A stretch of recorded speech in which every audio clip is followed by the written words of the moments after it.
Mga sano, magandang araw again. Ah, tapos ko nang pasingawin yung dalawang klaseng crabs ko at saka shrimp. So itong pangalawang video kong to, ang gagawin ko naman ay sarili kong version na sauce doon. Gagawa ako ng sauce para doon para sa hintayin niyo yung part 3. Yun yung part 3, mukbang na. Kainan na. So, kanina, lalagay ko lang yung link yung nagpapasingaw ako ng crabs at saka shrimp. At saka itong part to, ito na tong sauce. So, maraming salamat sa mga nanonood ng video ko at saka sa mga nag-subscribe, lalo na sa mga nag-subscribe. At sa mga, kung makapanood kayo nitong video ko at sa iba ko pang video, please tulungan niyo ako mag-subscribe kayo. So, gagawa tayo ng sauce. O ang tawag nila, basta sariling version, tawagin nyo na lang Alex Sauce. Please subscribe mga sano. Abangan nyo. So mga sano, gawa tayo ng sauce para sa seafoods natin, yung crabs, para ready for mukbang. Ayan. So, hayaan na natin ma-melt tong butter.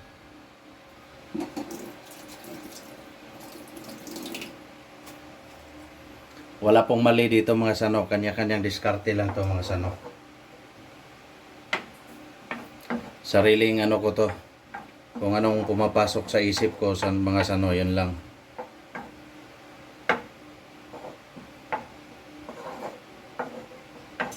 So, yan na natin ma-melt yan.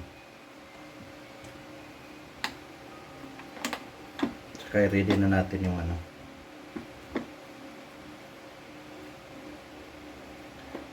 ingredients. Mga ingredients mga sano. Hindi ko na lang isa-isahin mga sano. Pagsalang na lang natin pangalanan yan. Yan, unti-unti na siyang na-melt.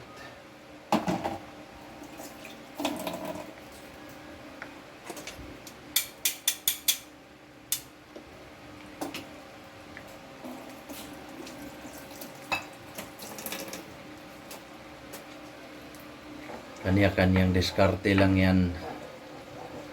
So, ayan. Let's go! Tuloy lang natin. So, at this point, mga sano, pwede na natin, yung dalawang ingredient natin. Yung minced garlic and onions. Ayan. Para hindi mag-brown yung, masyado natin. Yung butter, kaya ilagay na natin. Maluluto naman yan eventually. Tak natin, tak.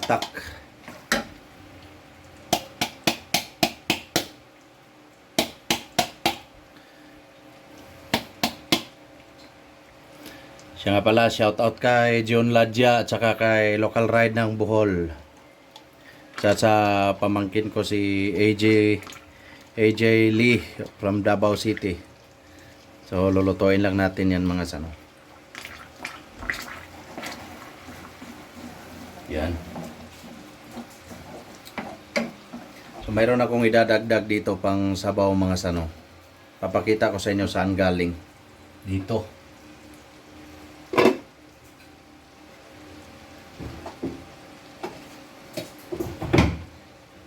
Itong sa pinagsingawan ng crab mga sano.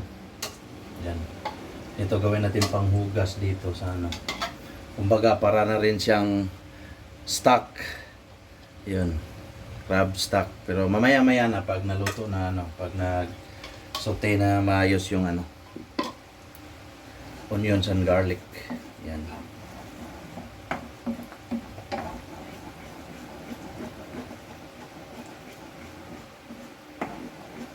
Siyempre, lagyan na natin ng pepper. Ground black pepper. Yan. Huwag naman masyadong damihan.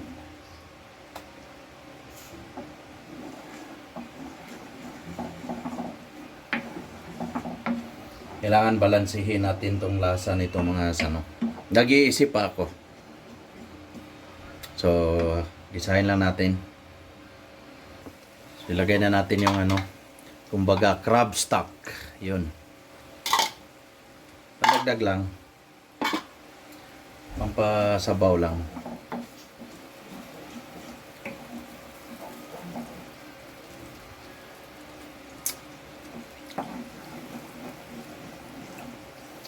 So, wala pa masyadong lasa. Butter pa lang yung lasa nito mga sano.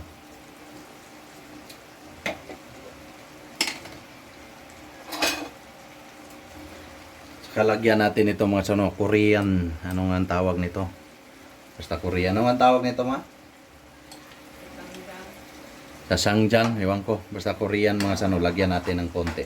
Isang kutsara. Para may konting itik ng Korean.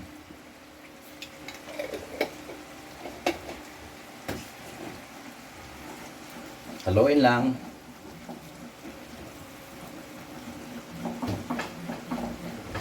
Para may iba naman siyang flavor. Wala tayong problema pandagdag ng sabaw mga sano kasi mayroon tayong crab stock. Ayan, tuloy lang natin. Kalagyan na rin natin ito mga sano. Worcestershire. Oh, hirap pala banggitin. Worcestershire sauce. Ano yung dila ko ah. Masarap siguro to. Kasi mahirap banggitin. So, kunti lang muna. Baka sobra naman. Okay. So, maglinis tayo ng ano natin, burner para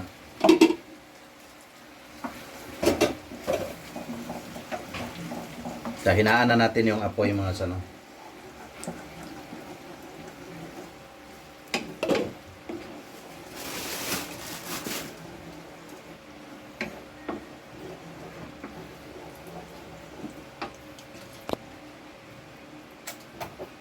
Lagyan din natin ng oyster sauce mga sano.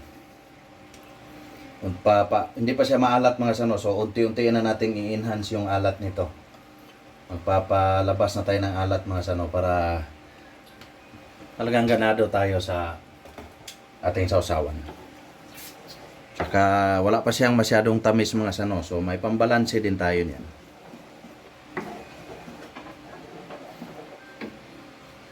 So tuloy lang paghalo. Mahina na po apoy ng mga sano. At this moment mga sano, mayroon na siyang tamis, mayroon na siyang alat. So dagdagan pa natin ng mga abubot. Ayan. Sriracha. Ayan.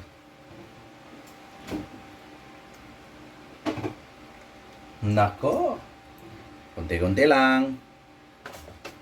Tsaka patamisin pa natin to ng konti mamaya mga sano para balanse na. Para ganado tayo.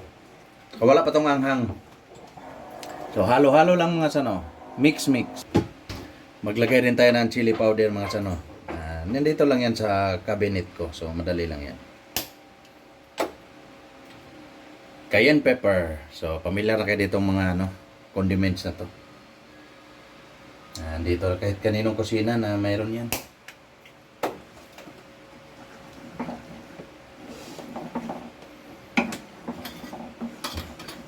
So pwede rin pagbukas natin sa bukas pagkain natin, pwede nating pagbukas ng crab, baka may aligi, ayun. Dagdag natin dito, tingnan natin ipuputok-batok nga.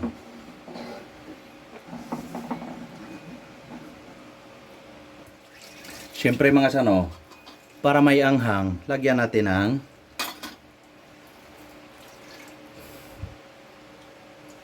chili oil, courtesy of Rugged Cocinero.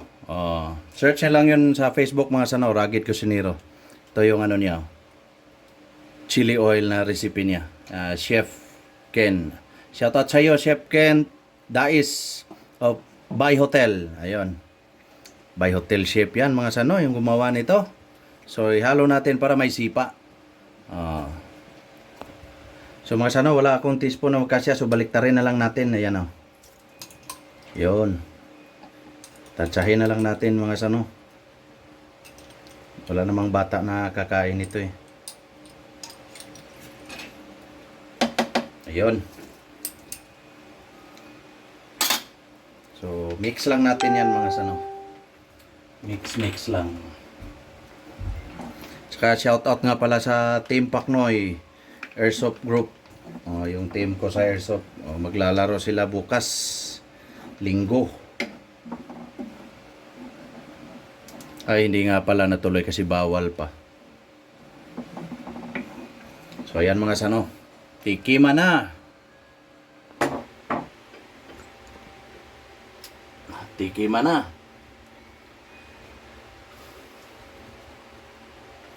Ito yung sauce ko mga sano. Sarili ko to. Hindi ko alam kung anong pangalan nito. Sabihan na lang natin Alex sauce. Or Sano sauce. Yan. Tikima na mga sano. Tingnan nyo. Napakadaming ingredients ito. Hindi ko alam.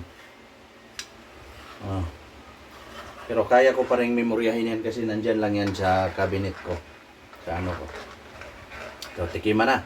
Hop, hop.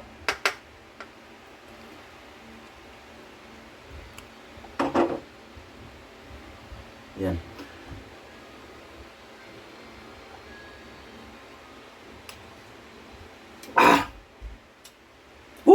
Hindi lang sipa. Flying kick. Flying kick. Yan ang sauce.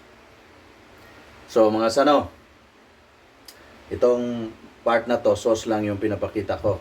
Pero sa ibang video ko, maglalagay lang ako ng link or part para makita nyo yung pag-prepare ko ng crabs. Ano lang po yung crabs at dalawang klaseng crabs at shrimp. So kaya ko gumawa ko ng sauce para doon. So yung part 3 kumbaga nito is yung actual na kainan ng mga sano. So maraming salamat sa mga nag-view at nag-subscribe. At sa mga hindi pa nag-subscribe, kung mag-view kayo, please tulungan niyo yung channel ko. Pagapang lang po tayo. Hindi po tayo celebrity. Maraming salamat. To God be the glory. See you sa part 3. Mukbang.